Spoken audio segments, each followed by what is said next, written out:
ناس كانوا أفسد الفاسدين. الآن هم أكثر الناس إيمانا حسب معرفتي، أكثر الناس إيمانا. وأحيانا يعني العرف يمكن يستنكر مرأة مثلا متبرجة، سفور ما تلبس، وتلبس قد تلبس لباس قصير لباس طويل، مهم أنها هي سافرة معنى غير محجبة وكذا، حين هي توصل قد هي من أتقى الناس عند الله عز وجل. إيمان صدقي.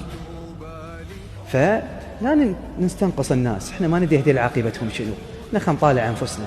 احنا احتمال ان نكون خوش ناس نقلب آخر شيء، وهم هذول الناس اللي قاعد نطالعهم ممكن يصون أعلى عليين.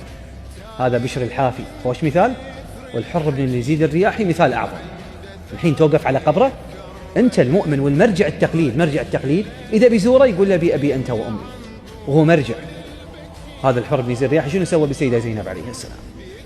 هذه عاقبة التائب إلى الله عز وجل.